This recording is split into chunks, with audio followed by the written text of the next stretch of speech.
Останав бремена од предсемена течност на one night stand во првата студентска година во вториот семестар. За мене никогаш не беше прашање дали, туку како да го извршам абортусот без да дознае никој, за да не ги разочарам најблиските. Избрав да абортирам во државата во која што студирав, иако ме чинеше двојно, околу 200 евра, кои што ги позајмив. Знаеше само најблиската другарка. Абортусот беше брз и безболен и 10 години подоцна се немам покајано. Си продолжив со нормалниот живот како секоја 20 годишна девојка.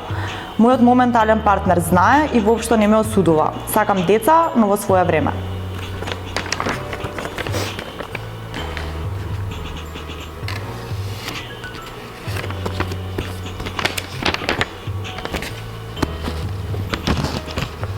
Не поминав добро. Бев во приватна здравствена институција и ми дадоа некоја кратка анестезија.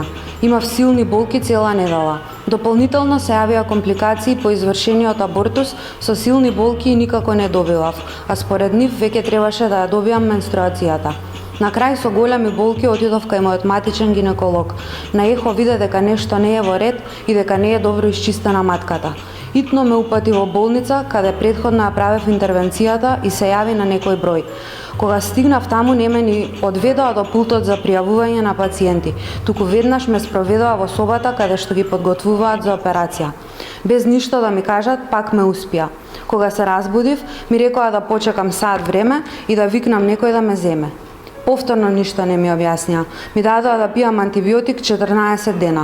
Потоа мојата докторка се јави и ми кажа дека имало остатоци во мојата матка и дека не било добро исчистено и сум можела да завршам фатално.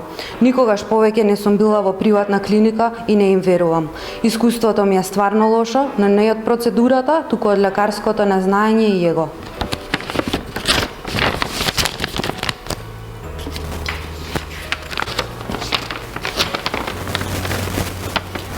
Се договорив со докторот за метода која се вакуум, наводно безбедна и за рана бременост. Ме праша дали тој што ме чека надвора партнерот и зашто не го задржиме бебето. Реков дека вака одлучивме. Беше брзо и малку болно, се сеќавам како низ магла. После долго спиев од лековите кои ми ги даде. Се разбудив гладна и како со менструални болки. Помина. Не бев сигурна дали беше легален абортус, се уште не сум. Чинеше многу и запатот и инекциите за отпосле, што се даваат на нулта негатив жени. Малкумина знаеа тогаш нужните, партнерот и другарките, а семејството не. Тешка одлука и искуство. Понекогаш помислувам како би било да одлучевме поинаку, но секој избор е тежок. Сега сум мајка и е преубава. Некогаш едноставно не сме подготвени.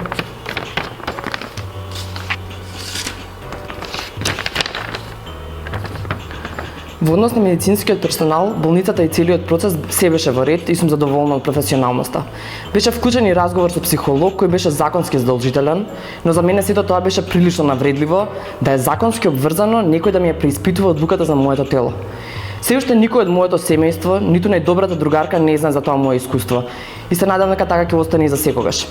Финансискиот момент беше уште едно понижување, бидејќи во моментот ми беше предизвик да ја обезбедам потребната сума.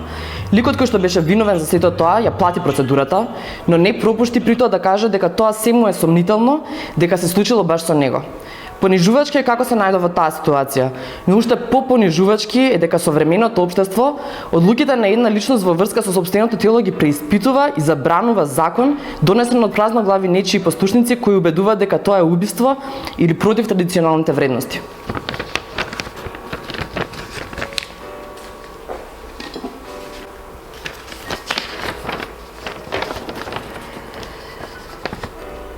Уште на врата требаше пред повеќе луѓе да одговорам зошто сум дојдена и немаше опција тоа да биде дискретно. Морав да чекам на ред заедно со сите итни пациенти, се разбира, бидејќи јас не бев итен пациент, чекав повеќе од 2 часа.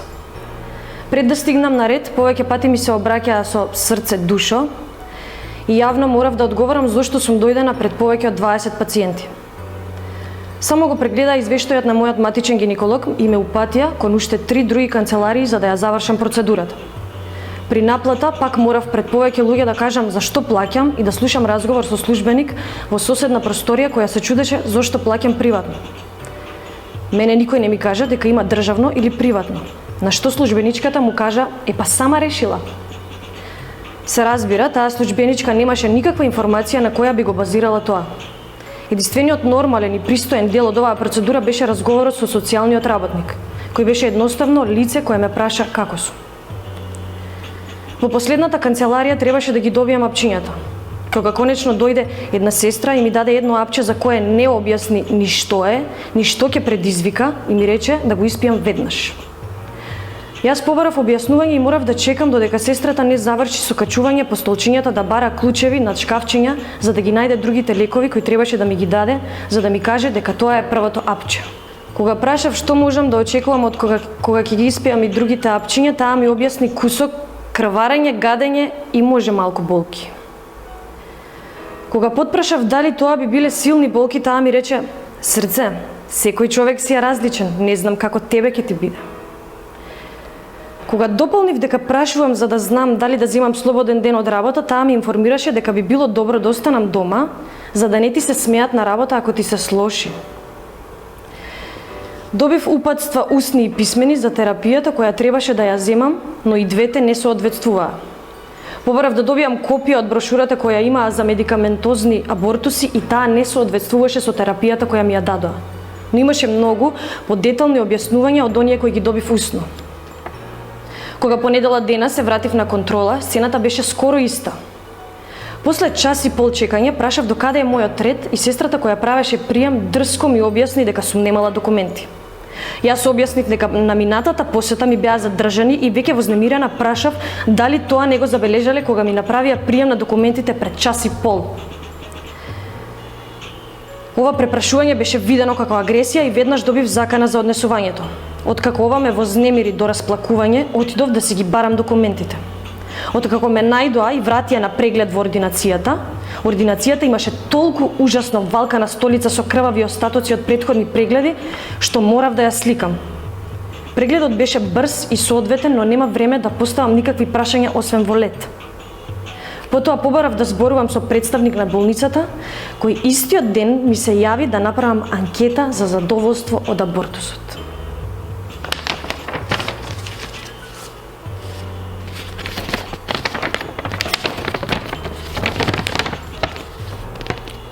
Ми беше лесен избор. Одма знаев дека треба тоа да го направам. На мојот дечко му беше чудно колку лесна одлука донесев сама. Научени сме дека тоа е нешто страшно и дека не ни спаѓа во можностите за избор.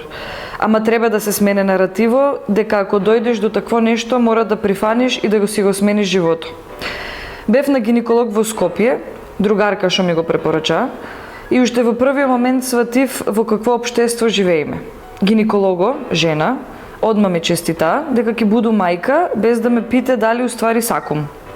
Кога ја питав кои ми се другите опции, кои се процедурите за абортирање, ме погледна со резерва и судење. Па морав сама да се снаоѓум за дека може кај нас да го направам. Од интернет форум дознајав дека се прави во приватни клиники и одма закажав. Среќа можевме да си дозволиме финансиски и со партнерот ги поделиме трошоците. Беше 12.000 денари. Па замислејте.